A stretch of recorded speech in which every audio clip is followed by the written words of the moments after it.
سمجھیں گے جب بوڑھے ہو جاؤ گے. ابھی جوانی کی مستیاں ہیں, سمجھ میں نہیں آ رہی بات. تھوڑا سا جب میرے پاس آتے ہیں نا گلوکار اور اتنے شہرت اور یہ, میں کہتا ہوں بیٹا تھوڑا سا عمر کو ڈھلکنے دو. جنید جمشید کو کیسے ہدایت ملی ہے. جنید جمشید کا واقعہ میں نے خود سنا, اس کی جب وہ زندہ تھا اس نے بتایا کہ میں ایک شو میں گیا جس میں میں نے بھی اسٹیج پہ گانا تھا. جب میں گیا تو مجھ سے پہلے ایک گلوکار جو ذرا ایجڈ ہو گیا تھا وہ گانا گا رہا تھا. تو لوگوں نے کہا میرے سامنے کہ ابے اس بڈھے کو ہٹاؤ یار, حالانکہ وہ بھی اپنے دور کا فیمس گلوکار تھا, سنگر تھا. تو لوگوں نے کہا اس بڈھے کو ہٹاؤ, آواز ہی نہیں نکل رہی ہے, جنید کو بھیجو. کہتے ایک دم نا اس کی یہ بات میرے دل پہ جا کے لگی ہے کہ جنید ابھی تو جوان ہے, گا رہا ہے, کل جب تو گائے گا نا تو لوگ کہیں گے اس بڈھے کو بولو نا کیا ہوگا, آپ کو تھوڑی ہٹا رہا ہوں, لوگ کہیں گے اس بڈھے کو ہٹاؤ. یہ ہوگا, یہ تو ہوگا, اس سے کوئی روک نہیں سکتا. تو اس بڈھے کو ہٹاؤ یہاں سے. تو کہہ رہے مجھے کہا کہ یار جس دنیا کے پیچھے میں جا رہا ہوں نا, اس دنیا نے تو کل مجھے ویسے ہی پشت دکھانی ہے, اس نے اپنی کمر مجھے دکھا کے ٹاٹا کر کے جانا ہے. جن گرل فرینڈ پر آپ مر رہے ہو نا, جیسی مرو گے 2-4 بیانات آئیں گے, اس کے بعد کوئی اور بوائے فرینڈ ہوگا, کوئی اور بوائے فرینڈ ہوگا, پھر یہ مرے گی یا وہ مرے گا. تو یہ دنیا سے زیادہ فری ہونے کی ضرورت بولو نہیں. آخرت ہے, اللہ ہے بھائی, اللہ کے پاس, اللہ سے تعلق انسان قائم رکھے, مزے ہی مزے, مر جائے ٹھیک ہے.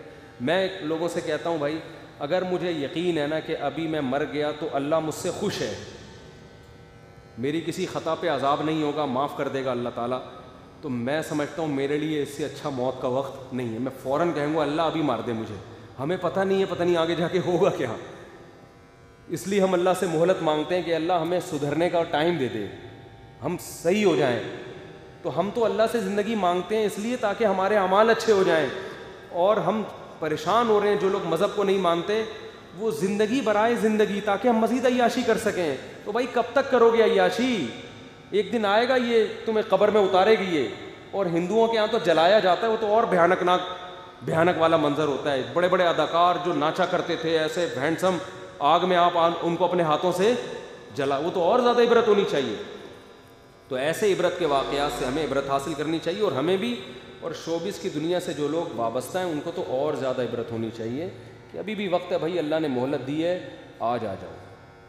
آج کل 3-4 دن پرانی بات ہے, مجھے ایک نوجوان ملے, وہ کرکٹ کے بڑے, حضرت حکیم اختر صاحب کے بیٹے بھی ہیں, خلیفہ بھی ہیں, ان کے کہیں بیان سننا شروع کر دیا.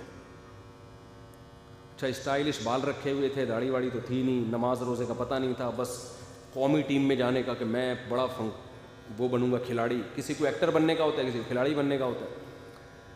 ان کے بیانات سننا شروع کی, اللہ نے تبدیل کر دیا. میں ان سے ملا تو ان کے گھر والے کہہ رہے تھے یار یہ لڑکا ہمارے قابو میں ہی نہیں تھا اور یہ کیا بن گیا ہے. ایسا ماشاءاللہ چہرے پہ رونق ان کی, نماز پڑھ رہے ہیں, زکوٰۃ صدقات, اور کھلاڑی بننا, کھیل کود اسلام میں حرام نہیں ہے, لیکن جو انٹرنیشنل لیول پہ کھیلتے ہیں نا وہ کھیل ہی کو بنا لیتے ہیں مقصود. کھیل کود تو جائز ہے, کھیلو, کس نے منع کیا, لیکن انٹرنیشنل لیول پہ جو کھیلتے ہیں وہ تو اسی کو سب کچھ کر لیتے ہیں. وہ کوئی انسانیت کی کوئی خدمت تھوڑی کر رہے ہیں, کھیل کود کر کے کیا خدمت کرو گے. کوئی ڈاکٹر خدمت کر رہا ہے, کوئی سائنٹسٹ اس لیے ہم نہیں کہتے کہ کھیل کود کو اپنا پیشہ بناؤ, کوئی اور کام کرو. تو دیکھو ایک آدمی ابھی ترقی کی بلندیوں کو پہنچنے والا تھا, لیکن اس کی کھوپڑی میں بات آ گئی کہ اس ترقی کے بعد آگے زوال بھی. جنید جمشید کی موت کتنی اچھی ہوئی تھی, اگر وہ سنگر ہوتا اس کے جنازے پہ لوگ آتے اتنے.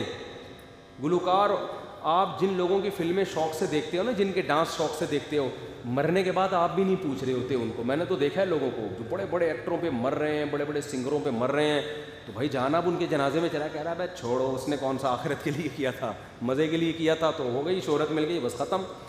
جنازے پہ بھی لوگ نہیں آ رہے ہوتے. تو جنید جمشید اگر سنگر ہو کے مر جاتا, کتنے لوگ آنے تھے جنازے پہ, لیکن اس نے تبلیغی جماعت میں وقت لگایا.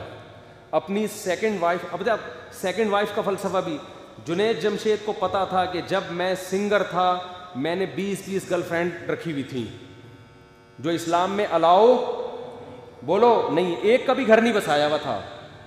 لیکن جب اس نے توبہ کی ہے تو اس کو پتا تھا کہ اسلام آپ کو 4 بیویاں رکھنے کی اجازت دیتا ہے پراپر طریقے سے, ان کو گھر بھی دو, ان کا نان نفقہ بھی اٹھاؤ, ان کی اولاد کے کفیل بھی بنو.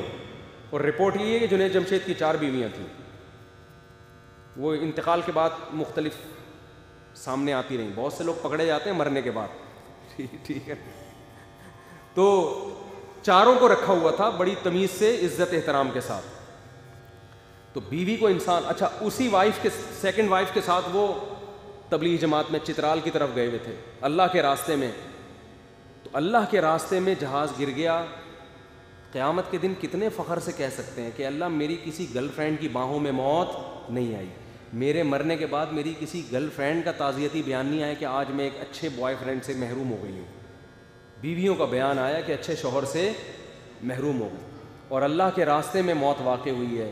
نبی صلی اللہ علیہ وسلم نے فرمایا انما الاعمال بالخواتیم او کما قال صلی اللہ علیہ وسلم, آپ کی زندگی کتنی اچھی گزری ہو دیکھا یہ جاتا ہے کہ آخری وقت آپ کا کیسا ہے. اب آپ برے تھے, موت سے پہلے توبہ کر لی, نیک بن گئے, تو اللہ آپ کی پرانی زندگی نہیں دیکھیں گے, کون سی زندگی دیکھیں گے؟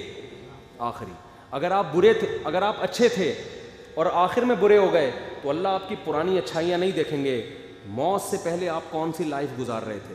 تو جنید جمشید نے جیسی بھی لائف گزاری, کتنی اچھی موت آئی ہے تبلیغی جماعت میں, دین کی تبلیغ کے لیے اللہ کو راضی کرنے کے لیے نکلے ہوئے, اور جہاز گرا.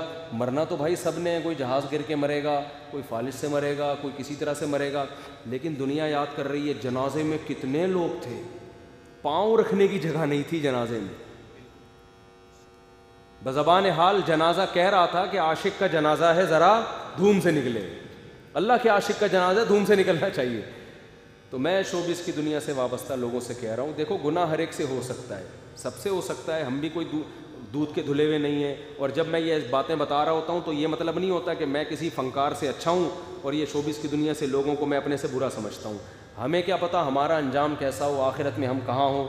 کبھی بھی اپنے بارے میں اپنے آپ کو یہ کہنا کہ میں اچھا اور کوئی شراب پی رہا ہے تو وہ برا, یہ بڑا خطرناک جملہ ہے. ہمیں نہیں پتہ کس وقت کس کے کیا حالات ہو جائیں اور آخرت میں کون کیسی نیکی کر کے بخشا جائے اور ہم کیسے پکڑے جائیں. تو کبھی کسی کی بے عزتی مقصد نہیں ہوتی, لیکن اللہ ان واقعات سے 40 سال میں ہارٹ اٹیک کی اتنے بڑے فنکار اداکار کی موتوں سے اللہ بتا رہا ہوتا ہے کہ دنیا پہ کنٹرول میرا ہے, تمہارا نہیں ہے. تم جو کہتے ہو نا اپنی منمانی زندگی میں گزاروں گا, تو میں اپنی جان پہ تو کنٹرول ہے نہیں ہے, اور تم کہتے ہو میں میری پرسنل لائف ہے, تو پرسنل ورسل کسی کی نہیں ہوتی. ہم سب کس کے غلام ہیں؟ اللہ کے. تو اسی کے حوالے اپنے آپ کو کر دینا چاہیے, تمیز کے ساتھ, عافیت کے ساتھ, اچھے بچوں کی طرح. جب اس کے حوالے کرو گے, وہ کسی چیز کو حلال کہہ رہا ہے اس کو حلال مان لو, وہ کہہ رہا ہے حرام ہے تو اس کو کیا کر دو؟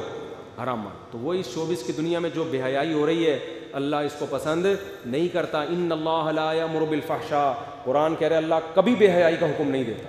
اسلام میں حکم یہ ہے لڑکی بالغ ہو جائے, اس کا کوئی بوائے فرینڈ نہیں ہے, اس کا شوہر ہوگا, وہ اپنے ماں باپ کے گھر سے کہاں جائے گی؟ شوہر کے پاس. اور شوہر کو کہہ رہی ہے, مرد کو کہہ رہی ہے بالغ ہو جاؤ, کوئی گرل فرینڈ نہیں ہونی چاہیے آپ کی. آپ کو جب دل میں عورت کی طرف جانے کی خواہش پیدا ہو, نکاح کر کے عزت کے ساتھ اپنے باپ کی بہو بنا کے اس کو گھر میں لے کر آؤ. اس کے علاوہ کوئی تیسرا راستہ آپ کے پاس نہیں ہے. شوبز کی دنیا سے وابستہ لوگ اس راستے کے علاوہ تمام راستوں کو اختیار کرنے کی اپنے عمل سے لوگوں کو ترغیب دیتے ہیں. تو عبرت کی بات ہے, اللہ تعالیٰ ہمیں موت سے پہلے عبرت نصیب فرمائے. وقت بہت زیادہ ہو گیا ہے.